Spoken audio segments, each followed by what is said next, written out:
Pwani Habari ni chaneli yako inayokupa habari moto zilizojiri hapa Pwani na kwingineko. Kaa nasi.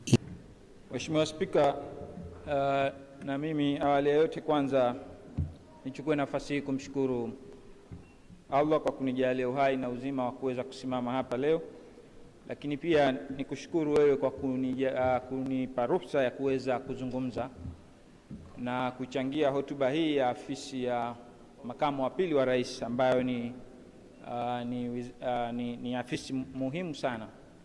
Mheshimiwa Spika, mimi kwanza nataka nianze kwa sababu ya muda wa kuweka nia ya kuzuia mafungu yote ambayo yameletwa na afisi hii ya makamu wa pili wa rais mpaka nitakapopata maelezo ya kutosha kutoka kwa Mheshimiwa Waziri, na ninazo sababu nyingi za kuzuia mafungu haya. Kama mafungu ya ofisi hii ya makamu wa pili wa rais, fungu la C01, ninazo sababu za kibudget na ninazo sababu za kiutendaji ambazo nitazieleza kwa uchache. Lakini ofisi ya tume ya uchaguzi ambayo ina fungu P01, ninazo sababu za kiutendaji na kibudget ambazo zinanifanya niyazuie, isipokuwa C02 baraza la wawakilishi, hapa ninazo sababu za kibudget ambazo zinanifanya niyazuie mafungu haya mawili. Mheshimiwa Spika, wala usije ukaona kwa sababu nimezuia kwa sababu wewe ndio kiongozi wetu. Nimeyazuia kwa sababu ya kibudget, na nitakapopata maelezo kutoka kwa Mheshimiwa Waziri, moja ya fungu ambalo nitaliachia mwanzo litakuwa hili la baraza la wawakilishi. Mheshimiwa Spika, naomba nianze eneo la kibudget kwenye afisi ya makamu wa pili wa rais. Mheshimiwa Spika, ofisi hii ina mafungu mengi, lakini fungu P01, fungu la utawala na uendeshaji. Mheshimiwa Spika, mimi nashangaa sana, na ingekuwa mimi ndio waziri wa fedha ningekuwa tayari nishajiuzulu, kwa sababu mpaka kufikia hivi sasa inaonekana Wizara ya Fedha imeshindwa kuandaa bajeti ya serikali, na ni moja ya core function ya Wizara ya Fedha ni kuandalia serikali bajeti, lakini wameshindwa kuandaa bajeti.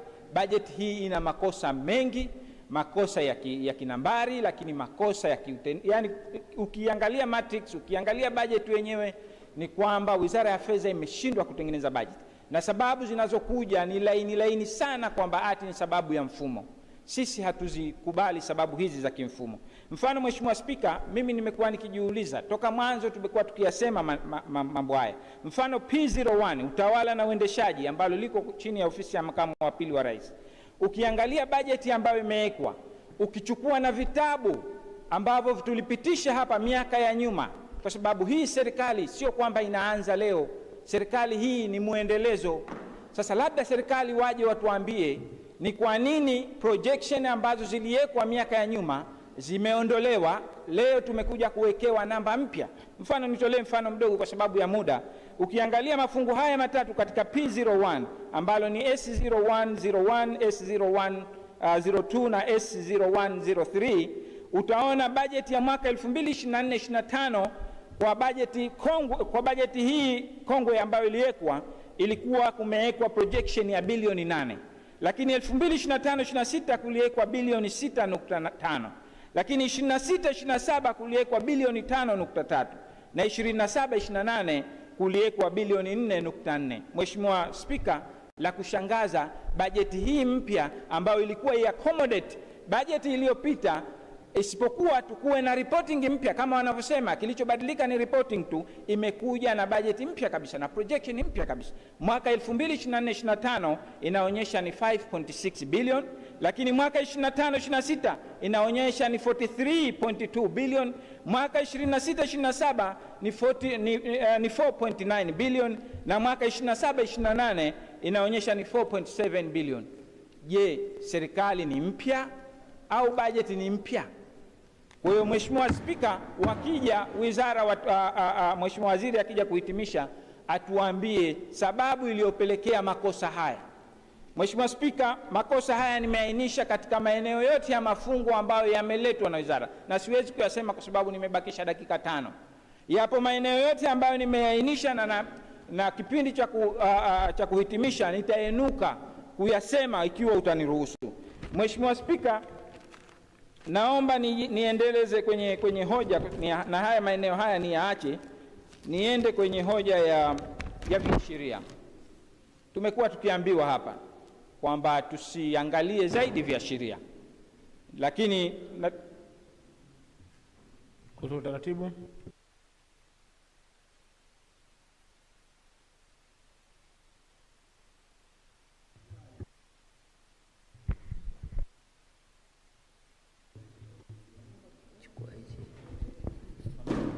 hapa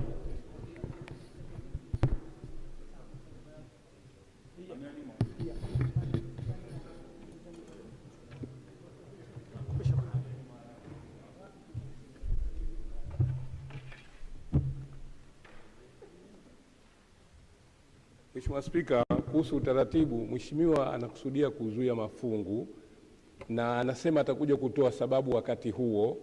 Sisi tunataka tumjibu kitu cha uhakika. Kwa hiyo sasa ni vyema au inavyotakiwa aeleze zile sababu, ili sasa na sisi tutafute majawabu mazuri ya kumjibu. Akisema atakuja elezea sababu hapo hapo, Mheshimiwa, tutakaa mpaka saa 7 za usiku. Lakini vile vile tutamjibu maswala ambayo hatoridhika, itakuja kuwa shida. Ili sasa kumsaidia yeye na kutusaidia sisi, aseme kile anachokizuia, sababu yake, alafu tutapata nafasi ya kumjibu vizuri. Ni hivyo tu Mheshimiwa. Asante Mheshimiwa, nadhani ungejielekeza kwenye sababu ili waweze kupa majibu sahihi. Mheshimiwa Spika, naomba na muda wako uangalie. Muda umeupunguza. Naomba niongezee dakika 10 ili tuliusimamisha Mheshimiwa.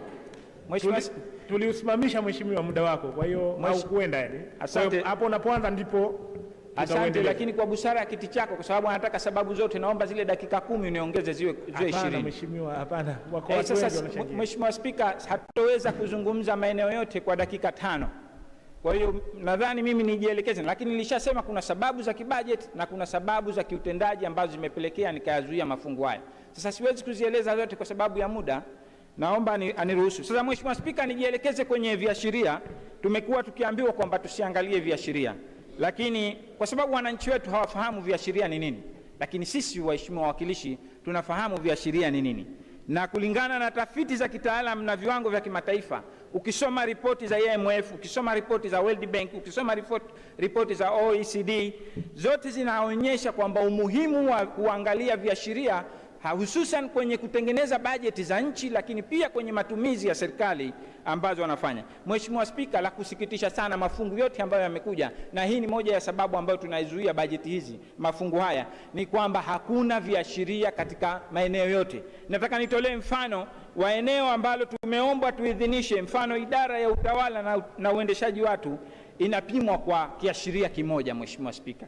Lakini mfano wa fungu P01 la Tume ya Uchaguzi ndio halina kabisa, halina hata kiashiria kimoja. Tunatakiwa tupitishe fedha ati kwa sababu tu tusiangalie viashiria. Ni kweli kuna makosa na mfumo kweli muda mwingine unakuwa na tatizo, lakini si kutokuja na kiashiria hata kimoja. Ukilifungua fungu la Tume ya Uchaguzi hakuna kiashiria chochote kinachoenda kupima. Kiashiria ndio kinacho reflect nini serikali inafanya, uwazi wa serikali, lakini pia na matumizi yataelekea sehemu gani. Mheshimiwa Spika, naomba niendelee kwenye eneo la Tume ya Uchaguzi. Wenzangu wameeleza kwenye Tume ya Uchaguzi. Ukifungua, mimi nataka nijielekeze kwenye ripoti ya haki za binadamu na utawala bora ambayo ililetwa hapa barazani katika mkutano uliopita.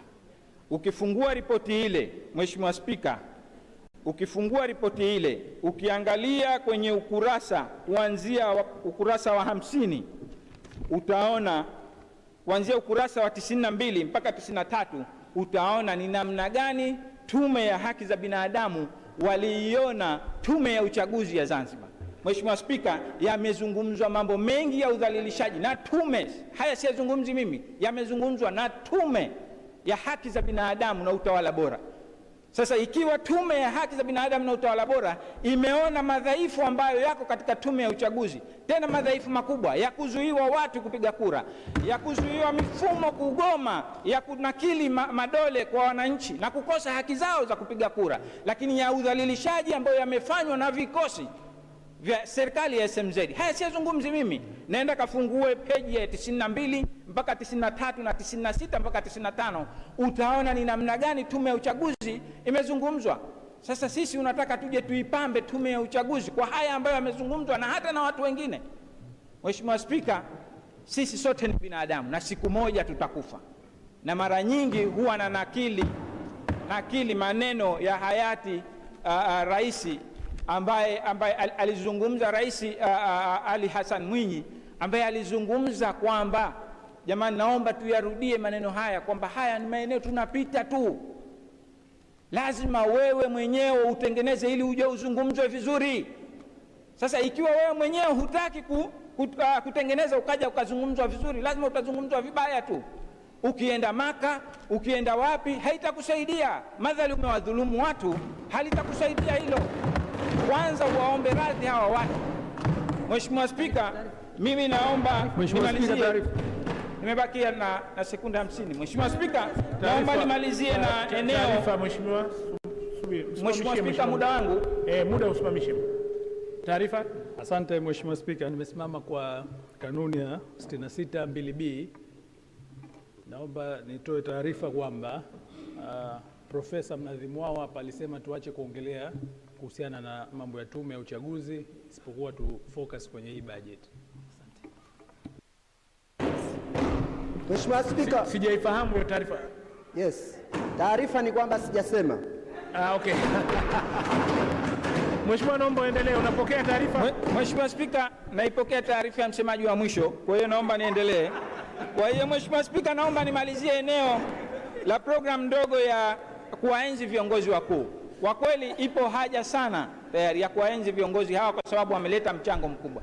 Naomba nizungumzie kiongozi mmoja ambaye ni almarhum Maalim Seif Sharif Hamad, ambaye yuko katika jimbo langu la Mtambwe, amelazwa. Mheshimiwa Spika, kwa masikitiko makubwa kabisa, eneo lile tumelishalisema mara nyingi kwamba eneo la kaburi la Maalim Seif ni eneo hatarishi na watu wamekuwa wakiingia, na sote tuliona katika mitandao, lakini serikali haijachukua hatua yoyote. Hapana ulinzi wa aina yoyote, bado pako vile vile. Tunasubiria mpaka siku moja tuone mifupa imetolewa nje ndio tuchukue hatua. Mheshimiwa Spika, naiomba serikali ichukue hatua juu ya eneo hili. Asante sana Mheshimiwa, muda wako umekwisha. Nashukuru sana Mheshimiwa. Naomba sasa nimwite Mheshimiwa Dr. Kulike, kushare, kucomment na kusubscribe ili kupata zaidi kutoka hapa Pwani Habari.